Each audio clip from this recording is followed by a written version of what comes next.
successfully hit my mark. He'd made me look like a fool, but he was the fool. He couldn't even conjugate in pig Latin. At the end of the meeting, I stormed from the room. Typically, after school, I went home, like the dutiful and obedient daughter and sister I was. But on that day, I was just too spitting mad to face the demands of my family. It was a crisp December day, and a walk into town was just what I needed. Fresh snow dusted the lampposts and street signs, but it was not yet thick enough to stick to the ground. The shop windows were all done up for Christmas with evergreens, red ribbons, and toy trains. I let out a sigh. I should be concentrating on my holiday shopping instead of what Buford Lyons had said. His comment about the school fundraiser steamed me the most.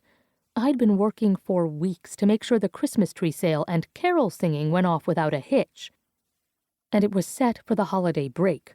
All the proceeds would be going to the music department.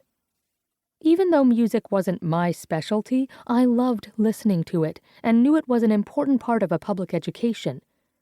I was working with the Parent-Teacher Association and Association President Lenora Shaw to organize the fundraiser. The PTA was in its infancy, but I recognized what a vital partner it could be in achieving our fundraising goals. When I'd told Principal Mellon of my enthusiasm, he'd appointed me as the teacher liaison. It wasn't until later that I learned he'd chosen me because I was a woman, not because of my support of the group. Buford, Principal Mellon, and all the men in that building were the same. They believed I should be grateful I was allowed to be in the same room with them, and completely ignored the fact I had more common sense in my left pinky than all of them combined. I had to put the incident at school behind me, if only for a little while. Winter recess would be here soon, and I needed the break as much as my students did. This afternoon I hoped to visit the bookshop and find something new to read to take my mind off the ridiculous school rules I had to abide by as a female teacher. I might find a gift for my father and brothers as well.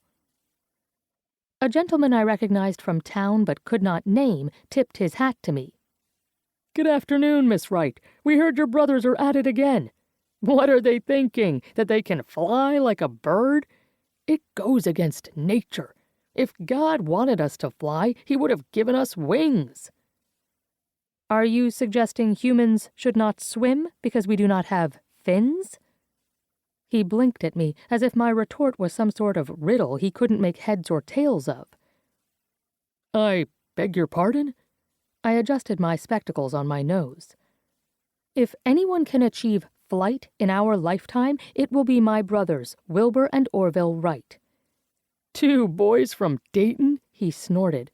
"That is as likely as old St. Nick walking down the street."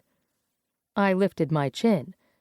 "Well, I suggest you make up for being on his naughty list, because I heard he is out on a stroll, checking off names." With that, I marched away. I left him there and headed into the bookshop and browsed for a long while. There was nothing like books to put my mind at ease. "Katie, I didn't see you there," a kind voice said. "You were so hunched over that book. What is it?" I held up the tome in my hands to show my old school friend Agnes Osborne. "A History of Rome." Agnes snorted. "I should have known you would be engrossed in something of that sort." I smiled. "My interests have not changed, Ag." "You're nothing if not consistent." She tugged on a lock of hair that had fallen from its hairpin. "Have you heard from your brothers? I would be interested to know how they are getting on in North Carolina."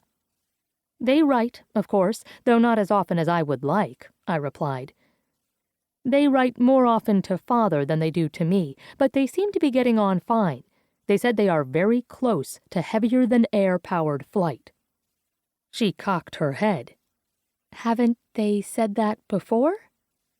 "A time or two," I admitted.